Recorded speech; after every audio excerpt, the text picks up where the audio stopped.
తాగులేదు మాకైతే ఏం చేయాలి పిల్లలను తీసుకొని వచ్చిన ప్రతి ఒక్కటి ఇబ్బంది వచ్చిన మనుషులం మేము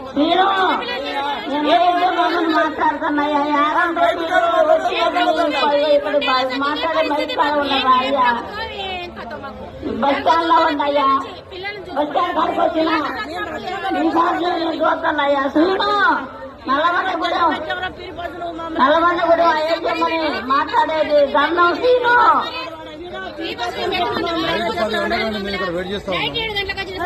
పిల్లలు చిన్న చిన్న పిల్లలతో ఉంటారు.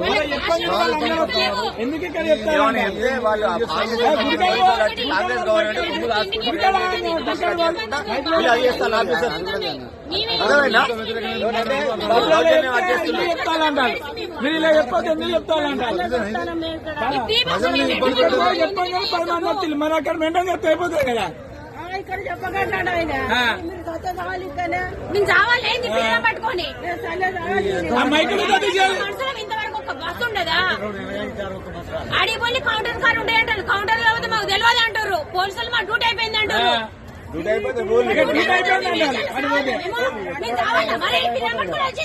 మీరు చూసుకుంటే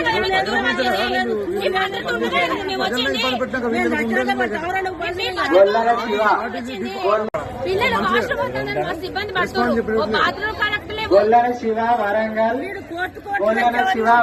మీరు ఎక్కడ ఉన్నా కూడా తప్పిపోయిన నిత్య శిబిరము ఆర్టీసీ బస్ స్టాండ్ దగ్గర రాగలరు. గొల్లన శివ మీరు ఎక్కడ ఉన్నా కూడా తప్పిపోయిన వ్యక్తుల శిబిరము ఆర్టీసీ బస్ స్టాండ్ దగ్గర రాగలరు. వాష్రూమ్ అంటారు. ఆడిపోతే మొత్తం జామ్ అయిపోయినాయి. వాష్రూమ్ లో టాయిలెట్ అంటారు. అక్కడ జామ్ అయిపోయినాయి. మొత్తం జామ్ అయిపోయినాయి. బాత్రూమ్స్ మస్తు ఇబ్బంది అవుతుంది. పిల్లలు లేడీస్ మారపల్లి రవి లక్ష్మి హుజరాబాద్ జమ్మికుంట పోలీసులు మా తెలియదమ్మా. మేము డ్యూటీ దిగినాం అయిపోయింది అన్నట్టు. ఎవరిని అడగాలి పిల్లలు అయితే నిన్న నిష్కారంగా పాడైపోతాండ్రి. మనం పండుగలు అయితే జరిగినాయి.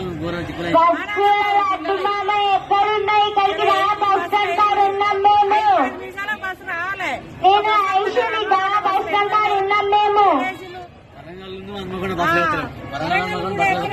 వరంగల్ కూడా 1000 మంది ఉన్నాం. ఎట్లా పోవాలి ఎట్లుండాలి ఏంది నిద్ర లేక పిల్లలు మొత్తం ఘోరంగా ఇల్లు సైలెన్ అయితే వణికినాం.